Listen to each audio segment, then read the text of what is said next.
Boa tarde, queridos amigos, reunidos para o segundo programa de julho.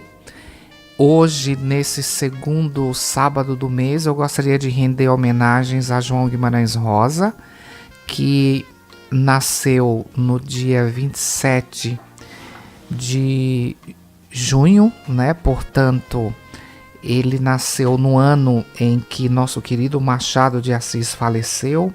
Então, no dia 27 de junho de 1908, em Cordisburgo, Minas Gerais, nasceu este gênio da literatura brasileira e mundial, que seguramente nós podemos dizer que é o maior escritor brasileiro do século XX. Do mesmo modo que o Machado foi um grande escritor do século XIX, não há dúvida de que João Guimarães Rosa foi o grande nome do século XX. Todos sabem, os amantes da literatura brasileira, que a grande obra-prima do Guimarães Rosa é o Grande Sertão Veredas. Quando ele publica essa obra, ele passa a ser reverenciado no mundo, há que se diga, é necessário frisar.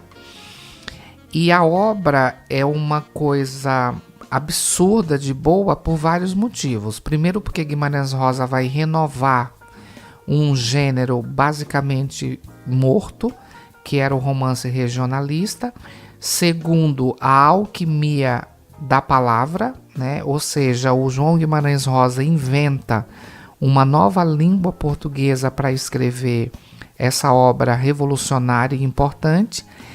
E também porque o Guimarães Rosa vai trazer para dentro dessa obra um tema muito recorrente nas literaturas, que é a jovem donzela virgem e morta, que no caso é de Adorim, e o livro trata das questões nossas, da questão do Brasil, de forma absolutamente poética. Mas hoje eu gostaria de falar não do Grande Sertão Veredas, nós vamos deixar isso para um outro momento. Hoje nós vamos falar de Tutameia, que é um livro de contos do Guimarães Rosa. Então eu vou ler as orelhas do livro, depois eu vou ler uma rápida introdução da obra e um parágrafo de um dos contos, sempre com o objetivo de fazer com que os nossos ouvintes leiam, né? Então eu recomendo vivamente toda e qualquer obra do João Guimarães Rosa, porque são sublimes, mas hoje eu vou falar de Tutameia, tá bom? Então vamos lá. As histórias de Tutameia, terceiras histórias, são as mais curtas da obra de João Guimarães Rosa e representam um exercício de síntese realizado com excepcional habilidade. Paulo Ronay observou que elas são, abre aspas, romances em potencial comprimidos ao máximo, fecham aspas. Dispondo de espaço limitado, os contos foram originalmente escritos para publicação em revista. O autor concentra em poucas páginas uma grande intensidade de ação e de observação. Cenário, personagens e estilo são os mesmos que os leitores já se habituaram a encontrar na obra de João Guimarães Rosa. A região centro-oeste, o sertão mineiro, as velhas fazendas, as pequenas povoações, os lugarejos perdidos e esquecidos do interior constituem o ambiente em que se desenrolam as histórias. E mais do que ambiente, podem ser considerados também como personagens pela integração do homem com o meio onde vive e que constitui um dos traços marcantes da ficção de Guimarães Rosa, resultado de longa observação da realidade, transposta depois para o plano literário no estilo que é reflexo dessa paisagem e de seus habitantes, tal o aproveitamento da linguagem do sertanejo. Como disse ao seu amoroso Lima a respeito de Tutameia, abre aspas, Guimarães Rosa tomou da matéria plástica Brasil em suas mãos de bruxo, tanto paisagem como gente e linguagem, e com ela está modelando uma imagem de nossa cultura absolutamente inédita, admirável e incomparável tapeçaria que está tecendo com a fibra mais tipicamente nacional e, ao mesmo tempo, com uma nota de humanismo universal tão completa. Tão completa, fecham aspas. Tutameia foi o último livro publicado em vida de Guimarães Rosa, que faleceu poucos meses depois de lançada a sua primeira edição, em 1967. Vamos aqui à nota do editor. Com o objetivo de trazer a público uma nova e bem cuidada edição das obras de Guimarães Rosa, trabalhamos neste relançamento com duas prioridades. Atendendo a uma solicitação já antiga de nossos leitores, foi elaborado um novo projeto gráfico mais leve e arejado, permitindo uma leitura mais agradável do texto. Além disso, e principalmente, procuramos também estabelecer um diálogo com antigas edições da obra de Guimarães Rosa, cuja originalidade do texto levou seus editores, algumas e já registradas vezes, a erros involuntários, sem que, infelizmente, contemos ainda com a bem-humorada acolhida desses erros pelo próprio autor, como afirmam alguns de seus críticos e amigos, entre eles Paulo Ronay.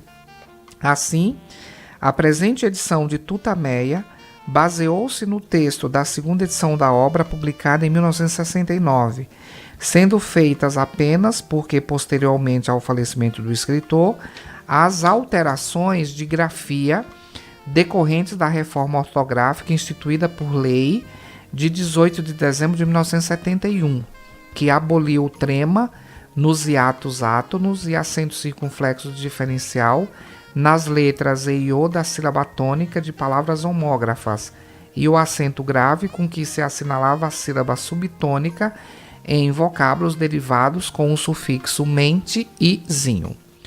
Quanto às outras grafias, em desacordo com o formulário ortográfico vigente, manteve-se nesta edição aquela que o autor deixou registrada na edição base. Utilizamos ainda outras edições, tanto para corrigir variações indevidas, como para insistir em outras. Essas grafias em desuso podem parecer simplesmente uma questão de atualização ortográfica, mas se essa atualização já era exigida pela norma quando da publicação dos livros e de suas várias edições durante a vida do autor, partimos do princípio de que elas são provavelmente intencionais e devem, portanto, ser mantidas. Para justificar essa decisão, lembramos aos leitores que as antigas edições da obra de Guimarães Rosa apresentava uma nota alertando justamente para a grafia personalíssima do autor e que algumas histórias registram a sua teimosia em acentuar determinadas palavras. Além disso, mais de uma vez em sua correspondência, ele observou que os detalhes aparentemente sem importância são fundamentais para o efeito que se quer obter das palavras. Então, o Guimarães Rosa tinha um cuidado com a palavra sem igual. Claramente, o Guimarães Rosa é o escritor brasileiro que mais usou neologismos em suas obras. Feito esse à parte, sigamos o texto. Esses acentos e grafias sem importância, em desacordo com a norma ortográfica vigente, mas a língua e eu somos um casal de amantes que juntos procriam apaixonadamente, mas a quem até hoje foi negada a bênção eclesiástica e científica. Que lindo, né? Compõe um léxico literário cuja variação fonética é tão rica e irregular quanto a da linguagem viva com que o homem se define diariamente. E ousamos ainda dizer que, ao lado das pelo menos 13 línguas que o autor conhecia e utilizava em seu processo de voltar à origem da língua, devemos colocar em igualdade de recursos e contribuições poéticas aquela em cujos erros vemos menos um desconhecimento e mais uma possibilidade de expressão. E por isso também terá de ser agreste ou inculto o neologista, e ainda melhor, se analfabeto for. Com esse critério, a certeza de que algumas dúvidas não poderam ser resolvidas e uma boa dose de bom senso. Esperamos estar agora apresentando o resultado de um trabalho responsável e consistente, à altura do nome deste autor, por cuja presença em nossa casa nos sentimos imensamente orgulhosos. Essa introdução foi feita em 2001, a minha edição é da editora Nova Fronteira. E depois, antes de ler um excerto de um dos contos do livro, eu quero ler um poema que o querido Drummond fez para o nosso querido João Guimarães Rosa. Um chamado João. João era fabulista, fabuloso, fábula, sertão místico disparando no exílio da linguagem comum, projetava na gravatinha a quinta face das coisas inenarrável, narrada. Um estranho chamado João para disfarçar, para forçar o que não ousamos compreender? Tinha pastos buritis plantados no apartamento? No peito? Vegetal ele era ou passarinho sob a robusta ossatura com pinta de boi risonho? Era um teatro e todos os artistas no mesmo papel, ciranda multívoca? João era tudo? Tudo escondido? Florido, como flor é flor, mesmo não semeada? Mapa com acidentes deslizando para fora falando? Guardava rios no bolso, cada qual em sua cor de água, sem misturar, sem conflitar? E de cada gota redigia nome, curva, fim, e no destino geral, seu fado era saber, para contar, sem desnudar, o que não deve ser desnudado, e por isso se veste de véus neons? Mágico sem apetrecho, civilmente mágico, apelador de precipícios, prodígios acudindo a chamado geral? Embaixador do reino que há por trás dos reinos, dos poderes, das supostas fórmulas, do abacadabra, sésamo, reino cercado, não de muros, chaves, códigos, mas o reino? Por que João sorria se lhe perguntavam que mistério é esse? E propondo desenhos, figurava menos a resposta que outra questão ao perguntante. Tinha parte com, sei lá o nome, ou ele mesmo era a parte da gente servindo de ponte entre o sub e o sobre, que se arcabuzeiam diante do precipício, que se entrelaçam para a melhor guerra, para a maior festa? Ficamos sem saber o que era João. E se João existia, se João existiu, deve pegar. Que maravilha, que coisa linda. Então agora, para finalizar, vamos ler um excerto do primeiro conto deste livro maravilhoso do João Guimarães Rosa, que se chama Tutameia. O título já é bem curioso. Vamos lá então. Deixa eu ver aqui. Vamos chegar aqui. É que há várias apresentações para nortear o leitor. O primeiro conto, então, é intitulado Antiperipleia. Olha que abusado, né? Olha o título. Antiperipleia. E o Senhor quer me levar distante às cidades? De longo, tudo para mim é viagem de volta. Em qualquer ofício, não. O que eu até hoje tive, de que meio entendo e gosto, é seguir de cego. Esforço, destino que me praz. E vão me deixar ir? Em des que o meu cego seu Tomé se passou, me vexam. Por mim puxam, desconfiam, discorrendo, terra de injustiças.